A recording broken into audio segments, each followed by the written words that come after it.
মাসরুর আরিফিন আমারে উদ্দেশ্য করে বানিয়ে দিছে এক জায়গায়। মাসরুর আরিফিনরা চিনেন না? বাংলাদেশের একজন বড় ব্যাংকার, প্রফেশনাল মানুষ। ব্যাংকার হইলে টাকা গুনে শুধু, তবে সে সাহিত্য টাইত্য করে আর কি, লেখারাত ভালো। আমি যাদেরকে বাঙ্গু সুশীল বলি, সেই গ্রুপের একজন প্রতিনিধি কইতে পারেন। সে কি কইছে সেটা আগে শুনে আসি। আমি ওই পিনাকিদাকেই আবার বলবো, ওনার উদ্দেশ্যেই বলবো, আমরা কেউই পারফেক্ট না। উই আর ভেরি মাচ একই মানুষ, ন্যায় বিচারের পক্ষে আজকে দাঁড়াই, একই মানুষ আর এক সিজনে চুপ থাকি, একই মানুষ সকালে ভালো, একই মানুষ বিকালে খারাপ। আমরা কেউই পারফেক্ট না। কোন প্রথম আলো, কোন মাসুদ আরিফিন, কোন ডেইলি স্টার কেউই পারফেক্ট না। বাট তার জবাব এইটা হতে পারে না, আমাদের কোন ইমপারফেকশন থাকলেও সেটা ডিরেক্টলি আলোচনার মাধ্যমে মোকাবিলা করা উচিত। এটা কোন ধরনের দেশ যে এখানে জ্বালিয়ে পুড়িয়ে দিয়ে তার মোকাবিলা হবে? আমার আমার ওইটাই একটা কথা, যে যে আমরা উচিত একটা টলারেন্ট সোসাইটি তৈরি করা, যে সোসাইটিতে ইউ আর স্টিল রেসপেক্টেড। আমি ওনাকে বলছি, উনি দাবি করেছেন, উনি এটা করেননি, বাট আমি ওনাকেই বলছি, we want a tolerant society যেখানে we are all respected and we are tolerated even when I strongly disagree with you and even when I actually don't like you. শুনেছেন তো? আচ্ছা মাসরুর, আপনি তো লেখাপড়া জানা মানুষ, সাকসেসফুল বিজনেস লিডার, সংবেদনশীল, তাছাড়া তো আর লেখালেখির ভূত থাকতো না। তো আপনি তো ভাই রাষ্ট্র সমাজের সংকটটাই বুঝেন না। কেমনি একটা পলিটিক্যাল সিচুয়েশনকে বুঝতে হয়, নেভিগেট করতে হয়, সেটা তো ভাই আপনার জানা নাই। আপনার কথা শুনে মনে হইতেছে পিনাকি ভট্টাচার্য মরে গেলে দেশ সুস্থির হইতো। কিছু বেকুব মনে করতো যে হাসিনা মরলে ফ্যাসিবাদের পতন হবে, ওই রকম আর কি। আপনি তো রুট কজ অ্যানালাইসিস বুঝেন, কেমনি করতে হয় জানেন। প্রথম আলো ডেইলি স্টার কেন হামলার শিকার হইলো বলেন তো? বলেন তো আপনি করতে পারেন কিনা? বলতে পারবেন? ওইটা আপনি করলে আপনি এই বক্তৃতা দিতেন না, বা জানেন কিন্তু বলবেন না, অন্য কথা বলবেন। এটা ভণ্ডামি, হিপোক্রেসি। আমি আজকে আপনারা দেখাই দিব কেন এটা হইল। মাহবুজা নাম দেখতে পায় না, তার অপরাধটা কি? এইভাবে সর্বপ্রথমবারের মতন প্রথম আলো ডেইলি স্টার অফিসে আগুন জ্বালানো কেন? কেন? আমরা কি অপরাধ করলাম? হাসিনাও দেখতে পায় না, তার অপরাধটা কি? অন্যভাবে। দেশবাসীর কাছে আমি বিচার চাই, কি অপরাধটা কি করেছি। কিন্তু আপনি যদি প্রবলেমটা আসলে ফিক্স করতে চান, তাইলে আপনাকে রুট কজ অ্যানালাইসিস করে একটা সলিউশন, সমাধানের রাস্তা বের করতে হবে। আপনি যেহেতু ইন্টেলিজেন্ট, বেকুব এবং মাথা মোটা না, আপনার যেহেতু পার্সোনাল স্টেক নাই এই ঘটনায়, আমার আলোচনাটা মন দিয়ে শোনেন, তারপরে পাইলে বেকুব গুলোরে বুঝেন, আমারে না। আমারে বুঝানোর দরকার নেই আপনার। আমি রাষ্ট্রটারে ঠিক করতে চাই এবং আমি জানি কেমনে ঠিক করা যায়। আমি রাষ্ট্রটা ভাঙতে চাই না, শক্তিশালী করতে চাই, দুর্বল করতে চাই না। যারা মানব বন্ধন করতেছেন, প্রতিবাদ করতেছেন, রাষ্ট্রটা আপনাদের হাতেই ছিল, এখন আপনাদের হাতেই আছে। তা আপনারা তো এই রাষ্ট্র বানাইছেন, না বুঝেছেন রাষ্ট্র, না বুঝেছেন জনমানুষ সার্বভৌম ইচ্ছা, না বুঝেছেন রাষ্ট্রের মধ্যে থাকা কন্ট্রাডিকশন গুলা। আপনারা তো সত্যিকার অর্থে রাষ্ট্র বানানোর চেষ্টায় নাই। কারণ আপনারা কেউ, আমি দায়িত্ব নিয়ে বলতেছি, কেউ না, যারা এলিট আছেন রাষ্ট্রটা বুঝেন না। কিছু মনে করেন না, এটাই সত্য। আসেন আজকে একটা একটা করে বুঝাই দিই, এই বিষয়ে কিছু জিনিস বুঝাই দিই। আমি আশা করি ছাত্রদের, তরুণদের, রাজনৈতিক দলের নেতারাও শুনবে আর বুঝার চেষ্টা করবে, আর আমার দর্শকেরা তো বুঝবেনি। আসেন আল্লাহর নামে শুরু করি। প্রথম আলো ডেইলি স্টারের অপরাধটা কি সেটা আমরা শহীদ হাদির বক্তব্য শুই না, তারপরে আলাপে ঢুকবো। আগে শোনেন হাদির বক্তব্য। প্রথম আলোর কথাটা বলা খুব ক্রাইসিস আমাদের জন্য। এরপর এটুকুন বলি, দেখেন, আমরা অনেকে প্রথম আলোকে শুধু একটা পত্রিকা মনে করি, এইটা আমাদের দেখবার ভুল। প্রথম আলো হলো বাংলাদেশে এমন একটি প্রতিষ্ঠান, এমন একটি এজেন্সি, যে একটা প্যারালাল রাষ্ট্র। আবার বলছি, প্রথম আলো একটা প্যারালাল রাষ্ট্র। এই কারণে একটা রাষ্ট্রের যেরকম অনেকগুলো উইং থাকে, যে উইং গুলো তাকে ফাংশন করে, প্রথম আলোর এমন কোনো উইং নাই যে উইং সে মেনটেন করে না। পত্রিকা এটা তার একটা ভার্সন। কিন্তু আপনি দেখেন না, এই পুরো গত 15-17 বছরে ফ্যাসিবাদের বয়ান নির্মাণে সব থেকে যে ন্যারেটিভ নির্মাণে যে সাহায্য করেছে এলিট ওয়েতে, সেটা প্রথম আলো। 101টা প্রমাণ দিতে পারবো সামনে বসে, এখন আমাকে সময় দিলে। একদম তার কোটা আমার ফোনে আছে, আমার ফোনে সব, যে সে কি রিপোর্ট করেছে সবগুলো আছে। কিন্তু আপনি ভাবেন, হওয়ার কথা ছিল কি, এখন তো সে ভয়ে থাকার কথা, অ্যাটলিস্ট সে তার এই যে ফ্যাসিবাদের সে, আপনি ভাবেন, তারা খালেদা জিয়াকে নিয়ে নিউজ করেছে। এই আজকেও দেখলাম যে বসুন্ধরার কাছে খালেদা জিয়ার কনসেন্ট নিয়ে 100 কোটি টাকা চেয়েছে তারেক রহমান, হেডলাইন। এখন এই যে বিএনপিকে ভিলেনাইজ করে তোলা, এইটা কি আসলে বিএনপি করেছে, অথবা বিএনপি এটার বিরুদ্ধে মামলা করেছে? মামলা কিন্তু করে নাই। এখন এরকম একটা তো কথা আমি আপনাকে শুধু কেন বললাম, আপনি প্রথম আলোকে বুঝতে হলে, আমি অনেক আগে একটা টকশোতে একটা শব্দ ব্যবহার করেছিলাম, আজকে আবার বলি, এটা হলো প্রথম আলো সিনড্রোম। প্রথম আলো সিনড্রোম হলো, আপনি ভাবেন, সে সরকার পড়ে যাবার পরে গত 2 বছর আগে, সম্ভবত 21-এ বা 22-এ, প্রথম আলো তার প্রথম পেজে শেখ হাসিনার জন্মদিন উপলক্ষে, যদিও ওটা স্পন্সর ছিল, সম্ভবত বিজ্ঞাপন ছিল, তার জন্মদিনের শুভেচ্ছা চেপেছে 1 পৃষ্ঠা জুড়ে। এইটা কি কোনোদিন আপনি বুঝাতে পারবেন? এটা যদি খালেদা জিয়ার হইতো তো এটা সে ছাপতো।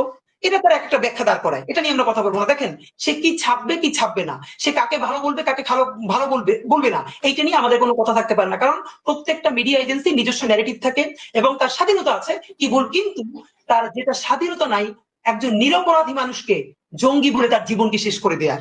তার স্বাধীনতা নাই যে যে অপরাধ করে নাই সেই অপরাধ হিসেবে তাকে ন্যারেটিভ নির্মাণ করে তাকে অপরাধী হিসেবে জীবন ধ্বংস করে দেয়ার। প্রথম আলো কোন নিউজ কাভার করবে কোন নিউজ কাভার করবে না, এটা নিয়ে আমার কোনো কথা বলার থাকতে পারে না, কারণ এটা তার প্রাইভেট পলিসি, যে তার পলিসি নিজের মতো নির্মাণ করবে। কিন্তু আমার কথা হলো, যে জঙ্গিবাদে সংশ্লিষ্ট ছিল না, আপনি তাকে জঙ্গি বলে বলে বলে বলে বলে বলে একটা ঘটনা আজকে বলি, এখানে আমি শেষ করি শুধু একটা। আমাকে গতকালকে শাপলা চত্বরে শহীদ হয়েছেন বুয়েটের শিক্ষার্থী রিহান, তাকে নিয়ে পরশু বুয়েটের সিএসসি ডিপার্টমেন্টে শোক সভা এবং দোয়া মাহফিল হয়েছে, সেখানে আমি ছিলাম। তার বোন এখন নর্থ সাউথের টিচার। আমাকে তার বোন গতকাল রাতে দুটো লিঙ্ক পাঠিয়েছেন প্রথম আলো। সেটা হলো 2013-তে শাপলা চত্বরে যে শহীদ রেহান মারা গেলেন, মানে শহীদ হলেন, তাকে হত্যা করা হলো, সেই সময় প্রথম আলো কি নিউজ করেছে সেই লিঙ্কটা। আর গতকালকে তার মা এবং তার বোন ইন্টারন্যাশনাল যে নতুন ট্রাইব্যুনাল গঠিত হয়েছে এই করার জন্য, সেখানে তারা নালিশ নিয়ে গেছে এইটার বিচারের জন্য, সেইটাও তারা নিউজ করেছে। দেখেন রেহানের মা বলছে বক্তব্যে, যেটা সকল টিভিতে এসেছে, আমাদের কাছেও আছে, রেহানের মা বলছে আমার ছেলে 5 তারিখের আগে যে আন্দোলন হয়েছে হেফাজতের, সেইটার প্রতি সংহতি জানাতে গিয়ে সে আগেও গিয়েছে, তাকে রামদা দিয়ে কোপ দেওয়া হয়েছে, সেই জখম হাত নিয়ে সে বুয়েটে এসেছে, তার বন্ধুরা বলেছে। 5 তারিখ এই জনতার আন্দোলনে অংশগ্রহণ করতে গিয়ে তারপরে সে আবার হত্যাকাণ্ডের শিকার হয়েছে। একবারও সে বলে নাই যে আমার ছেলে এই আন্দোলন দেখতে গিয়েছিল, সে অ্যাডভেঞ্চারাস ছিল, সে মারামারি দেখতে গিয়েছিল, তারপরে মারা গিয়েছিল। সে বলেছে আমার ছেলে এই আন্দোলনের প্রথম থেকে ছিল, তারপরে সে আবার আন্দোলনে গেছে এবং সে শহীদ হয়েছে। 2013 তারিখের 6 মে প্রথম আলো নিউজ করেছে, যেহেতু এটা বুয়েটের ব্যাপার, এটা যদি লেখে বুয়েটের কেউ আন্দোলনে শরিক হয় তাহলে খুবই এলিটপনা নষ্ট হয়ে যায়, সুশীলপনা শাহবাগীপনা। প্রথম আলো নিউজ করেছে, তার মা নাকি বলেছে যে আমার ছেলে খুবই অ্যাডভেঞ্চার প্রিয়, তাই সে সেখানে দেখতে গেছে যে ওখানে মারামারিটা কি হচ্ছে, এরপরে সে গুলি লেগে নিহত হয়েছে। অথচ রেহানের মা সেদিনও বলেছে আমার ছেলে অ্যাডভেঞ্চার প্রিয়, কিন্তু আমার ছেলে সেটা দেখতে চায় না, আমার ছেলে সে আন্দোলনে গেছে এবং সে শহীদ হয়েছে।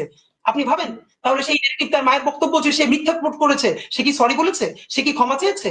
শুনলেন তো, এই কম বয়সী ছেলেটা কি ক্ল্যারিটি নিয়ে, কি পরিচ্ছন্নতা নিয়ে, কি স্বচ্ছতা নিয়ে কথাগুলো বলতেছিল। আমি জানি বক্তব্যের পরেও আপনারা সুশীলেরা আপনারা এটা বুঝবেন না যে প্রথম আলোর অপরাধটা কি।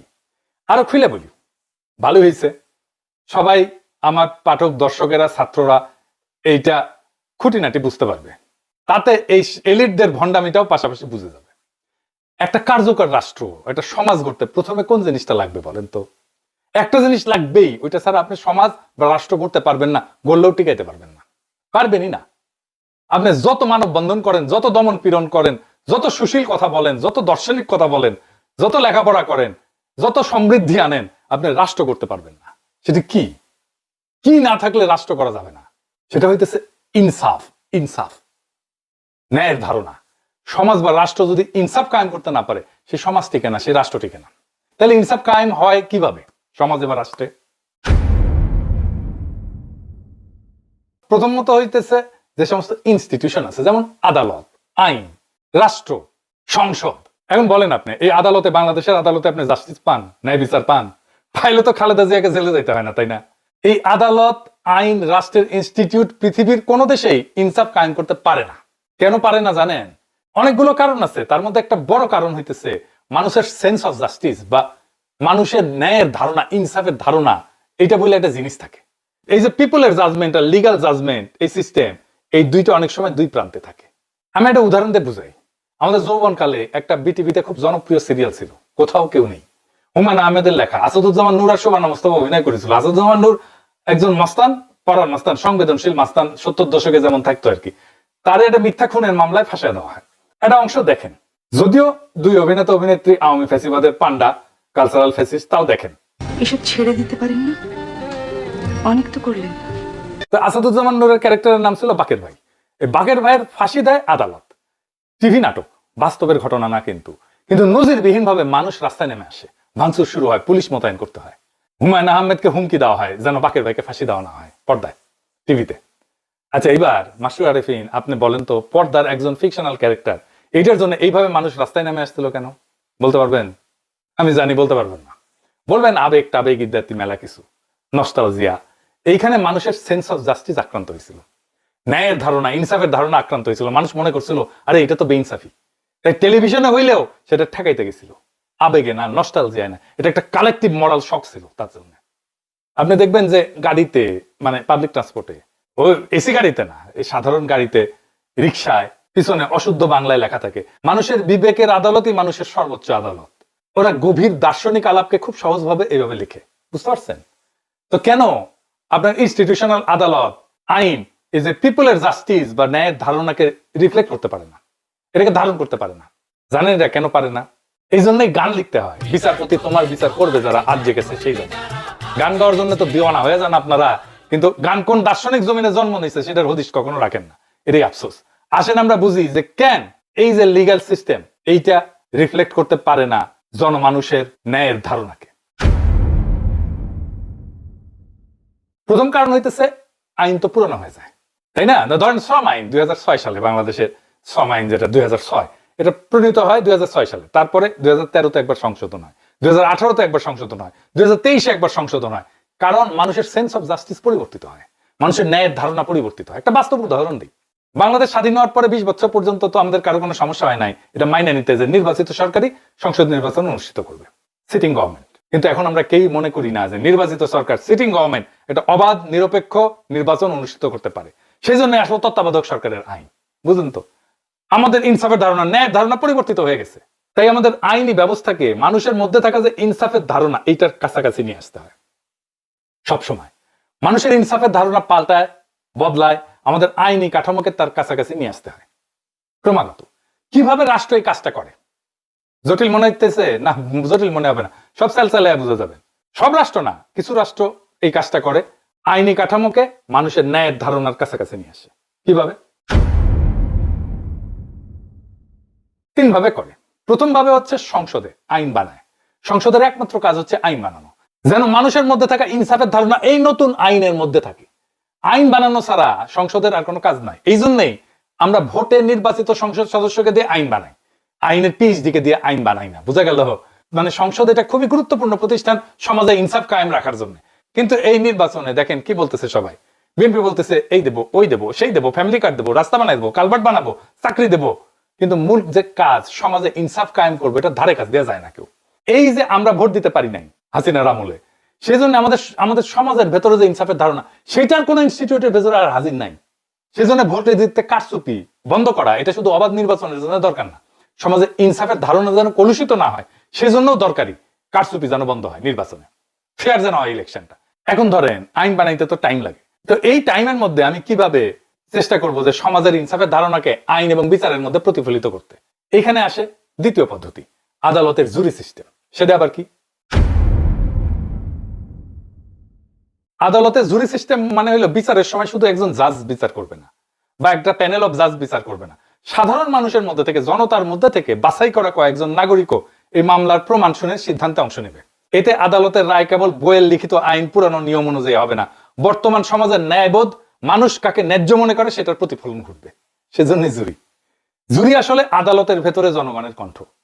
বাংলাদেশে এই ব্যবস্থা নাই, কারণ এইখানে বিচার ঐতিহাসিকভাবে আমলাতান্ত্রিক ঔপনিবেশিক কাঠামোর উপরে দাঁড়ানো।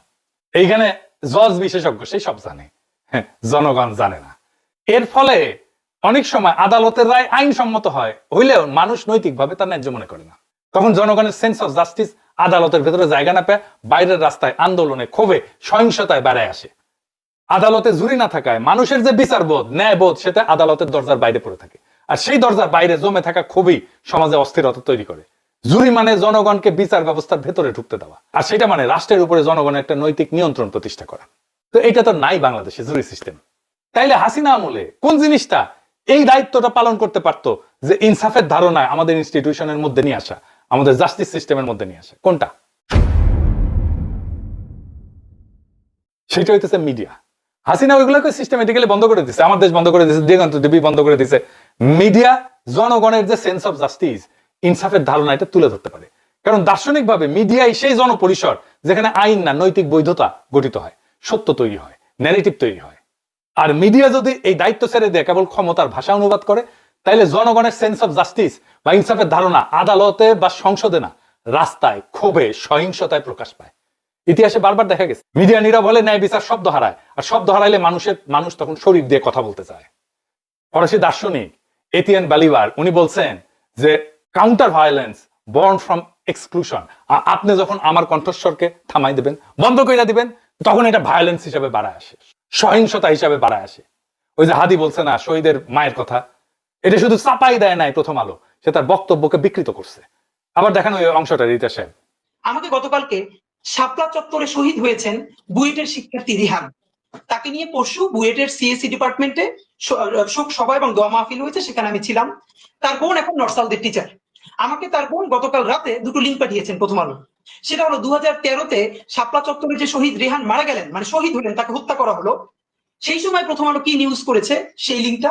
আর গতকালকে তার মা এবং তার বোন ইন্টারন্যাশনাল যে নতুন ট্রাইব্যুনাল গঠিত হয়েছে এই করার জন্য, সেখানে তারা নালিশ নিয়ে গেছে এইটার বিচারের জন্য, সেইটাও তারা নিউজ করেছে। দেখেন রেহানের মা বলছে বক্তব্যে, যেটা সকল টিভিতে এসেছে, আমাদের কাছেও আছে, রেহানের মা বলছে আমার ছেলে 5 তারিখের আগে যে আন্দোলন হয়েছে হেফাজতের, সেইটার প্রতি সংহতি জানাতে গিয়ে এসে আগেও গিয়েছে, তাকে রামদা দিয়ে কোপ দেওয়া হয়েছে, সেই জখম হাত নিয়ে এসে বুয়েটে এসেছে, তার বন্ধুরা বলেছে। 5 তারিখ এই জনতার আন্দোলনে অংশগ্রহণ করতে গিয়ে তারপরে সে আবার হত্যাকাণ্ডের শিকার হয়েছে। একবারও সে বলে নাই যে আমার ছেলে এই আন্দোলন দেখতে গিয়েছিল, সে অ্যাডভেঞ্চারাস ছিল, সে মারামারি দেখতে গিয়েছিল, তারপরে মারা গিয়েছিল। সে বলেছে আমার ছেলে এই আন্দোলনের প্রথম থেকে ছিল, তারপরে সে আবার আন্দোলনে গেছে এবং সে শহীদ হয়েছে। 2013 তারিখের 6 মে প্রথম আলো নিউজ করেছে, যেহেতু এটা বুয়েটের ব্যাপার, এটা যদি লেখে বুয়েটের কেউ আন্দোলনে শরিক হয় তাহলে খুবই এরিকপনা নষ্ট হয়ে যায়, সুশীলপনা, শাহবাগীপনা। প্রথম আলো নিউজ করেছে তার মা নাকি বলেছে যে আমার ছেলে খুবই অ্যাডভেঞ্চার প্রিয়, তাই সে সেখানে দেখতে গেছে যে ওখানে মারামারিটা কি হচ্ছে, এরপরে সে গুলি লেগে নিহত হয়েছে। অথচ রেহানের মা সেদিনও বলেছে আমার ছেলে অ্যাডভেঞ্চার প্রিয়, কিন্তু আমার ছেলে সেটা দেখতে চায় না, আমার ছেলে সে আন্দোলনে গেছে এবং সে শহীদ হয়েছে। আপনি ভাবেন তাহলে সেই নেগেটিভ তার মায়ের বক্তব্য যে সে মিথ্যা রিপোর্ট করেছে, সে কি সরি বলেছে, সে কি ক্ষমা চেয়েছে? শুধু কি তাই, আমরা হাদির কাছ থেকে শুনি যারা হাসিনার ফ্যাসিবাদের বৈধতা তৈরি করছিল তাদের প্রথম আলো কিভাবে রক্ষা করতে আসছিল। দেখেন, ইসলামী ব্যাংক দখলের ন্যারেটিভ কে নির্মাণ করেছে জঙ্গি ব্যাংকিং বলে, যে জঙ্গি অর্থায়ন হয় ইসলামী ব্যাংক থেকে। তা আওয়ামী লীগ তো তারপর গত আরো 10 বছর ক্ষমতায় ছিল, তারপরও এর মধ্যে ইসলামী ব্যাংক কয় জায়গায় জঙ্গি অর্থায়ন করছে তার তো প্রমাণ নিশ্চয়ই তার কাছে থাকার কথা। যেহেতু নাই, তাইলে আপনি আবুল বারাকাতের কোনো বিচার করছেন যে সে এই যে যুগলবন্দি কলাম লেখা লেখা ইসলামী ব্যাংকে ধ্বংস করতে দিল? কই, বরং কি হইল, আবুল বারাকাতের আমলে কি সুশীল, অথচ তার সময় কত টাকা জনতা ব্যাংক থেকে বেহাত হয়েছে আওয়ামী লীগের কাছে। আপনি যখন ঘৃণা করে তার বিরুদ্ধে মামলা করবেন কেন? যদি হাসিনা প্রধানমন্ত্রী থাকার কারণে হাসিনা র্যাবের প্রধান গুলি করে মানুষ মারলে তার যদি দায়ভার হাসিনার উপর যায়, তাহলে জনতা ব্যাংকের চেয়ারম্যান থাকার পর জনতা ব্যাংক থেকে যে হাজার হাজার কোটি টাকা পাচার হয়েছে তার আবুল বারাকাতের উপরে যাবে না? না, সেটা আবার যাবে না। এই হলো বঙ্গবন্ধুজীবিতা। বরং তারে যখন সেটার জন্য অ্যারেস্ট করা হবে তখন প্রথম আলোতে যুগলবন্দি কলম আসবে, আমরা একজন শিক্ষকের এইরকম অবমাননা দিতে চাই না। অথচ এই শিক্ষক অর্থ পাচারকারী শুধু না, ব্যাংক লুটেরাদের ন্যারেটিভ নির্মাণ করছে। এরকম তো 50 জনের নাম বলতে পারবো, তাদের ব্যাপারে আমাদের ডকুমেন্টেশন কই? তো বাংলাদেশের জনগণের ভোটের অধিকার নাই, কথা বলার অধিকার নাই, জুরি সিস্টেম নাই, কিন্তু মিডিয়া সেই ফাংশনটা নিতে পারতো, নেয় নাই। শুধু যে নেয় নাই তাই না, তারা ফ্যাসিবাদের পক্ষে দাঁড়াইছে। হাসিনার বিরোধী মত দমনের অন্যতম হাতিয়ার জঙ্গি ন্যারেটিভ, এটা কারা বানাইছে? প্রথম আলো বানাইছে। কত নিরীহ মানুষকে ক্রস ফায়ারে দিছে, আয়না ঘরে নিছে, বাড়ির মধ্যে ঢুকে বাইরে থেকে সিটকানি লাগাই দিয়ে উড়াই দিছে বাড়ি বোমা দিয়ে। কোন হিসাব আছে? কত মানুষ এমন আর্টিকেল ছাপাইছে যে একজন রিলিজিয়াস মুসলিম যে প্র্যাকটিসের মধ্যে দিয়ে, জীবন চর্চার মধ্যে দিয়ে যায়, সেটারে জঙ্গি বলে তকমা দিছে। আপনার সন্তান জঙ্গি হচ্ছে না তো? পড়ে দেখেন, আপনি দেখবেন একজন রিলিজিয়াস মুসলিম যা যা প্র্যাকটিস করে সেটাকে জঙ্গি হিসেবে ট্যাগ দিছে। এখানে দেখেন জঙ্গি হিসেবে তাদের কত কত কতগুলো লেখা লিখছে, কত দেখেন, একটার পর একটা দেখেন। দেখাইতে গেলে আজকের এপিসোড আর শেষ হবে না।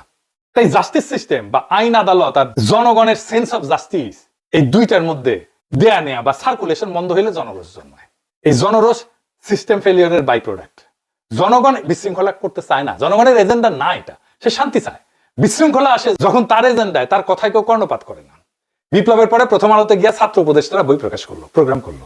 জনগণ বিস্ময়ের সাথে লক্ষ্য করলো যাদের এই ফ্যাসিবাদ কায়েমের জন্য জেলে নেওয়া দরকার ছিল, জবাবদিহিতার মধ্যে আনার দরকার ছিল, তারাই ম্যানেজ করে ফেললো বিপ্লবের মধ্যে থেকে তৈরি হওয়া ক্ষমতাকে। কি তামাশা! 1971-এর ক্ষত যেমন মেরামত করতে হবে, ঠিক একইভাবে হাসিনার দীর্ঘ শাসন আর 24-এর ক্ষত নিরাময় করতে হবে। এইটা যে ক্ষত সেটাই তো স্বীকার করে না। এই প্রথম আলো ডেইলি স্টার জিন্দেগিতে ক্ষমা চাইছে যে আমরা 111 করছি, বিদেশের 2 রাষ্ট্রের সাথে গুটু কইরা। এটা তো রাষ্ট্রদ্রোহ। রাষ্ট্রদ্রোহ ইন্ডিয়া আর আমেরিকার সাথে গুটু কইরা 111 করছে, তার সাথে আর্মি। প্রথম আলো ডেইলি স্টার করছে, কোনোদিন মাপ চাইছে? মাপ চাইনি। কোনোদিন বলছে যে আমরা হাসিনা শাসনের বৈধতা উৎপাদন করছি? প্রফেসর ইউনূস মিডিয়া সংস্কারের কমিশনের প্রধান যারা বানাইলেন সেই প্রথম আলোর সাথে সংশ্লিষ্ট। আপনারা মাইরা পিঠে ঠান্ডা করে দিতে পারবেন হয়তো সাময়িক, এই ক্ষোভ ছাইচাপা আগুনের মতো থাকবে। এখন আমরা কইতে পারেন সলিউশন কি? আমি সলিউশন কয়ে দেবো না, প্রচুর সলিউশন কইছি, কেউ কানে নেয় না কথা। আমার সলিউশন আপনি নিবেনও না। নিজেকে আগে প্রশ্ন করেন, প্রশ্ন করে দেখেন আপনি আসলে এই অবস্থার অবসান চান কিনা। অবসান চাইলে আগের কোন সিস্টেম এটা সলভ করতে পারবেন না। আপনারা অনেক কিছু করতে পারবেন, কিন্তু এটা ভুলেন না আন্তর্জাতিক মিডিয়া আপনাদের প্রো ইন্ডিয়া বলে। এইটা স্যার দেখায় দেন কোথায় প্রো ইন্ডিয়া লিখেছে।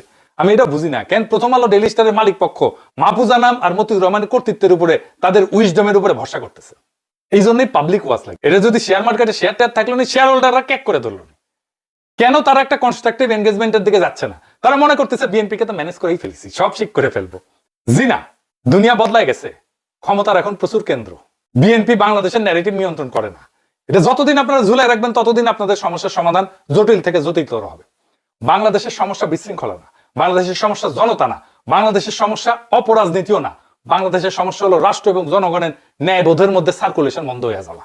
যে রাষ্ট্র জনগণের ইনসাফের ধারণাকে আইনে ঢুকতে দেয় না, আদালতে শুনতে দেয় না, ভোটে আপডেট হইতে দেয় না, আর মিডিয়ায় উচ্চারিত হইতে দেয় না, সেই রাষ্ট্র একদিন আবিষ্কার করে মানুষ আইন দিয়া কথা বলে না, মানুষ তখন শরীর দিয়া কথা বলে। এই জন্যই রাস্তায় আগুন লাগে, এই জন্যই জনরস জন্মায়, এই জন্যই সুশীল ভদ্র বিশ্লেষণ পুতু পুতু কথা এগুলো কোনোটাই কাজে লাগে না। কারণ জনগণের জন্য তো জনরস কোনো এজেন্ডা না, এটা সিস্টেম ফেলিয়ারের বাই প্রোডাক্ট।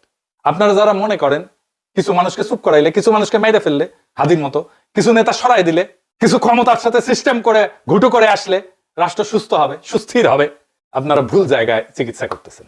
রোগটা তো ব্যক্তির না, রোগটা মতেরও না, রোগটা দলেরও না, রোগটা হলো রাষ্ট্র জনগণের বিচারবোধকে, ন্যায়বোধকে রাষ্ট্রের ভিতরে ঢুকতে দেয় না। আর যে রাষ্ট্রে ইনসাফ কায়েম করতে পারে না, সে রাষ্ট্র যত উন্নয়ন করুক, যত সমৃদ্ধি করুক, যত মানব বন্ধন করুক, যত সুশীলতা দেখাক, সেটা টিকবে না। যত শক্তি দেখাক, টিকবে না। এটা হুমকি না, এটা ভবিষ্যৎবাণীও না, এটা ইতিহাসের নিয়ম। এখন প্রশ্ন একটাই, আপনারা কি সত্যি এই অবস্থার অবসান চান, নাকি শুধু আগুন নিবায় দমন পীড়ন কইরা, কিছু গ্রেপ্তার টেপ্তার কইরা, ভয় টয় দেখায়া আগুনের আসল কারণটা আগলায় রাখতে চান? যদি মনে করেন যে এটা চূড়ান্ত ফয়সালা করতে হবে, তাহলে ইনসাফকে প্রতিষ্ঠা করতে হবে, সবকিছু ঠিক হয়ে যাবে। লিখে রাখতে পারেন, সেই ইনসাফ প্রতিষ্ঠার লড়াইয়ে বাংলাদেশ আছে, সেইটার সাথে সামিল হন, সব ঠিক হয়ে যাবে ইনশাল্লাহ। ইনকিলাব জিন্দাবাদ।